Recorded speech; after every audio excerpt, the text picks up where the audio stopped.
في موضوع آخر، دقت العديد من المنظمات الحقوقية ناقوس الخطر بخصوص الانتهاكات الواضحة الحقوق والحريات الأساسية في الجزائر وسط مجموعة من الاعتقالات في البلاد والمتواصلة والتي همت أساسا حقوقيين وصحفيين نشطاء. نتابع المزيد حول هذا الموضوع مع زميلة رجاء فضيلة التي تنضم إلينا. أهلا رجاء. أهلا وسهلا بك مريم، مرحبا. مشاهدينا أهلا بكم.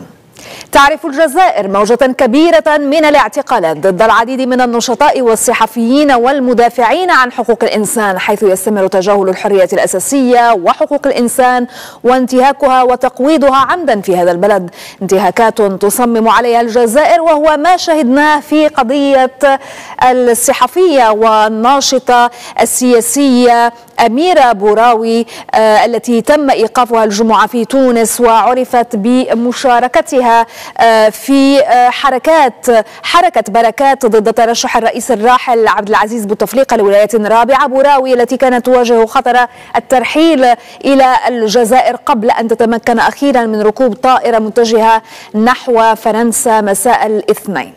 تصميم الجزائر على ترحيل بوراوي دفعها إلى استدعاء سفيرها لدى فرنسا للتشاور الأربعاء والتعبير عن احتجاجها بشدة عقب ما وصفته بعملية الإجلاء السرية وغير القانونية لهذه الناشطة إلى فرنسا عبر تونس، بل اعتبرته انتهاكا للسيادة الوطنية، وهي قضية تهدد بإحياء التوتر بين البلدين بعد الانفراج الأخير في العلاقات.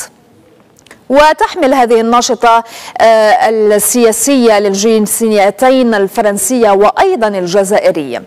على صعيد متصل وعلى خلفية قضية بوراوي، أعلنت وسائل الإعلام الجزائرية مساء الأربعاء عن توقيف مصطفى بن جامع، الصحفي مصطفى بن جامع رئيس تحرير صحيفة لو بروفنسيال التي تتخذ عناب مقرا لها. وقد أكد موقع انترليني أنه تمكن من التحدث مع زملاء للصحفي، أخبرهم قبل توقيفه أنه تلقى اتصالا من الاستخبارات العامة للشرطة والتي طلبت منه معلومات حول خروج أميرة بوراوي من التراب الجزائري. وأكد مصطفى بن جامع للاستخبارات أنه لا علاقة له بهذه القضية التي لا تهمه وفق ما نقله موقع انترليني.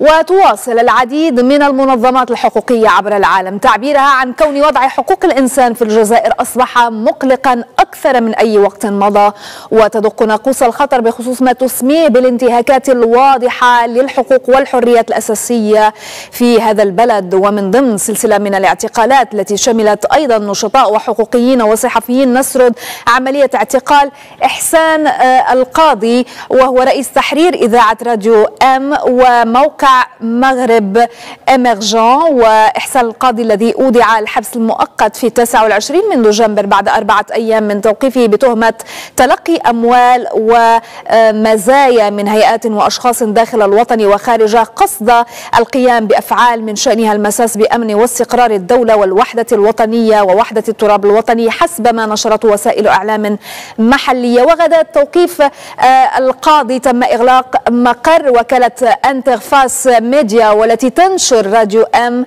ومغرب إميرجون ومصادرة معداتها.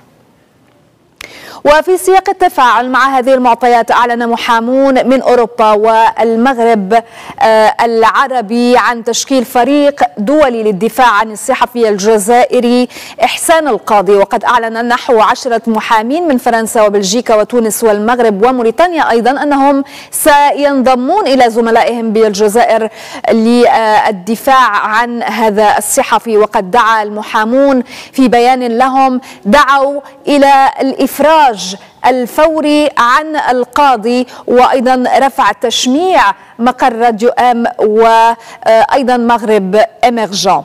كما أكد المحامون في بيان لهم أنه وجب وضع حد فوري للحبس المؤقت استنادا لمبدأ قرينة البراءة ومبادئ المحاكمة العادلة والتي تضمنها النصوص الوطنية والمواثيق الدولية ذات الصلة، واستنادا كذلك إلى طبيعة عمله كصحفي. وفي وقت سابق حلت محكمة جزائرية الرابطة الجزائرية لحقوق الإنسان دون إبلاغ بالتهم أو المحاكمة أو الحكم. الرابطة الجزائرية لحقوق الإنسان التي تم تأسيسها عام 1985 والتي تعد من أنشط جمعيات حقوق الإنسان في الجزائر، وقد تبين لاحقا حسب مسؤولي الرابطة أنها متهمة بعمل تخريبي يهدف إلى إعاقة الإصلاح في الجزائر، وأيضا بتخريب النظام العام والتحريض على الحركة الاحتجاجية في البلاد ونشر تقارير كاذبة عن أوضاع حقوق الإنسان في الجزائر. وفي رد على حل الرابطة وجهت 3 منظمات دولية من باريس انتقادات للسلطات في الجزائر، وهي رابطة حقوق الإنسان الفيدرالية الدولية لحقوق الإنسان وأيضا المنظمة العالمية لمناهضة التعذيب. وقد حذرت هذه المنظمات من الوضع الحقوقي في الجزائر والذي يزداد سوءا، وأن تصرفات الحكومة مثيرة للقلق بشكل غير مسبوق بخصوص انتهاكها الواضح للحقوق والحريات الأساسية، كما كان حل هذه الرابطة محل انتقاد للفاعلين الحقوقيين الجزائريين والمغاربة أيضا. وقالت في هذا السياق منظمة العفو الدولية أيضا وهيومن رايتس ووتش تعليقا على هذه الحادثة، قالت إن على السلطات الجزائرية وقف حملتها القمعية الشاملة ضد منظمات المجتمع المدني المستقلة، ودعت المنظمتان السلطات الجزائرية إلى إعادة النظر في القرار السياسي الواضح بحل الرابطة والسماح لها بالعمل بحرية وبشكل قانوني. ودائما في رصد لما يوصف بالتضييق والقمع الذي تمارسه السلطات الجزائرية ضد الأصوات الناقدة، تطفو أيضا إلى الأفق قضايا أخرى منها حكم على الصحفي ورئيس تحرير الموقع الإخباري بالجزائر كل شيء عن بومرداس فريد حربي الذي حكم بالسجن النافذ ل3 سنوات دون أمر بالإيداع وفق ما أفادت به وسائل إعلام محلية. الصحفي الجزائري اتهم بنشر أخبار مغلوطة إثر شكوى رفعها ضده والي ولاية بومرداس. وفي 4 فبراير تم أيضا احتجاز صحفي آخر هو سعد بوعقبة قبل أن يوضع تحت المراقبة القضائية بسبب مقال تناول فيه العلاقات الغامضة للسلطة مع سكان ولاية الجلفة.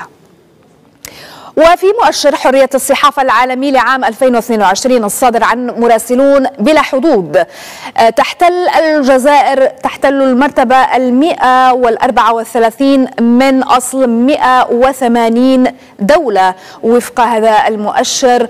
ووفق منظمات حقوقية يوجد أزيد من 300 معتقل رأي في السجون الجزائرية. هذا كل ما لدينا مشاهدينا، نشكركم على طيب المتابعة.